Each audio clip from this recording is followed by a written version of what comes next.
ये पूरे भारत को बोलना पड़ेगा कि अगर आप लोगों में ताकत है, अगर मर्दानगी है, अगर खून में रवानी है, अगर सच में आप वीर वीरांगनाओं के वंशज हैं, तो इस पे आवाज उठाइए और एक बार बांग्लादेश में हो रहे अत्याचार को रोकिए और हमारे हिंदू भाइयों को संरक्षित कीजिए। नमस्कार, प्रणाम। मेरा नाम अश्विनी प्रताप सिंह है और आप मीडिया बिहार नंबर 1 देख रहे हैं।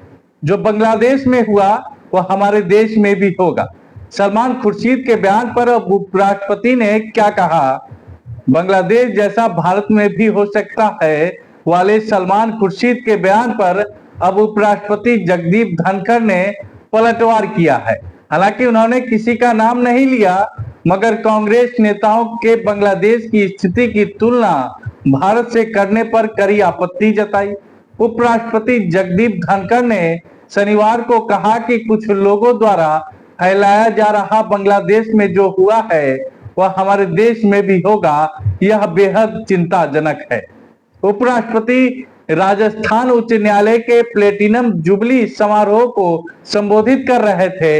इस दौरान उन्होंने कहा कि इस देश का एक नागरिक जो संसद सदस्य रह चुका है और विदेश सेवा में काफी कुछ देख चुका है, कैसे उन्होंने तुरंत यह बात कह दी कि पड़ोसी देश में जो हुआ वह भारत में भी होगा। धनखड़ ने कहा कि कुछ लोगों द्वारा यह विमर्श गढ़ने का प्रयास बेहद चिंताजनक बता दे कि हाल में सलमान खुर्शीद ने कहा था बांग्लादेश में जो हो रहा है वैसा ही यहाँ भी हो सकता है, भले कि ऊपर के सब कुछ सामान्य नजर आता है। मणिशंकर ने भी बांग्लादेश की स्थिति की तुलना भारत से की थी। धनखड़ ने यह भी कहा कि राष्ट्र विरोधी ताकतें अपनी हरकतों को छिपाने का वैध बनाने के लिए हमारी संवैधानिक संस्थाओं के मंचों का इस्तेमाल कर रही है। इन्होंने कहा कि किसी भी स्थिति में राष्ट्रीय हित सर्वोच्च है। मगर अब आइए इन चीजों को सुनने के बाद अब हमारी बातों को भी सुनिए। क्या बांग्लादेश में जो हो रहा है उस पर टीपा टिप्पणी करना सही है? बांग्लादेश में हिंदुओं का बचाव करना जरूरी है कि आपस में टीपा टिप्पणी करना जरूरी है? क्या भारत में वैसा स्थिति बन सकता है कि नहीं बन सकता है? ये कट्टरपंथी विचारधारा अगर रहा तो निश्चित बनेगा, मगर अभी जरूरी ये नहीं है कि भारत में ऐसी स्थिति आएगी कि नहीं आएगी। अभी जरूरी है कि बांग्लादेश में हमारे हिंदू भाई बहनों को सुरक्षित किया जाए, उनको सुव्यवस्थित किया जाए। एक परिवार में हमने एक वीडियो देखा था कि परिवार को खत्म कर दिया जा रहा है, पूरे परिवार को फांसी पे लटका दिया जा रहा है, पुल के नीचे हिंदुओं को लटका दिया जा रहा है और मंदिर में आग लगा दिया जा रहा है। ये कैसी विचारधारा है और ये कैसा इंसानियत है, ये समझ में नहीं आ रहा है। और ये कैसे दुनिया चलेगा? इंसान से समझदार जीव दुनिया में कुछ भी नहीं है, दुनिया को चलाने वाला ये।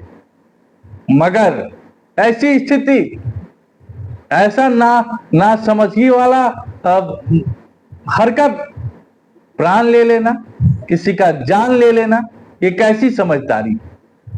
ये कट्टरपंथी विचारधारा का विरोध होना चाहिए।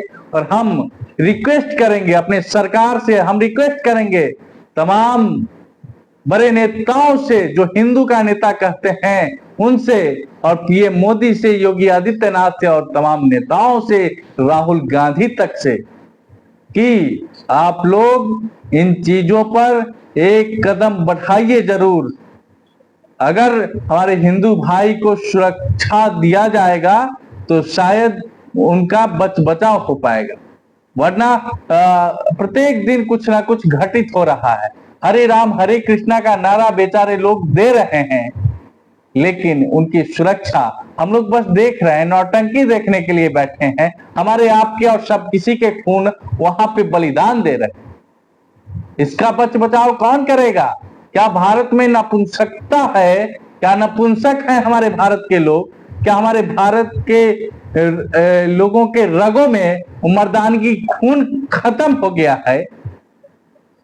जिसका डर अंग्रेजी हुकूमत डरता था, जिसका डर मुगल शासक को था, एक बार नहीं कई बार मुगल शासक इस भारत में हारे हैं, और वहां पे ऐसी स्थिति, वहां के लोगों की ऐसी स्थिति, वहां का घटना देख करके चुप है। क्या आपके परिवार के किसी सदस्य को मारा जाएगा तभी आप आवाज उठाइएगा, तभी आप बोलिएगा? वो भी तो आपका परिवार है।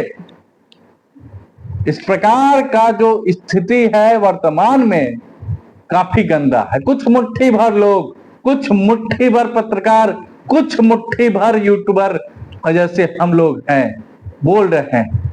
ये पूरे भारत को बोलना पड़ेगा और आवाज दूर दूर तक जानी चाहिए कि अगर आप लोगों में ताकत है, अगर मर्दानगी है, अगर खून में रवानी है, अगर सच में आप वीर वीरांगनाओं के वंशज हैं, तो इस पे आवाज उठाइए और एक बार बांग्लादेश में हो रहे अत्याचार को रोकिए और हमारे हिंदू भाइयों को संरक्षित कीजिए। चलिए, बहुत धन्यवाद। हमारे दर्शक आप क्या कुछ सोचते हैं कमेंट करें। अभी के लिए धन्यवाद।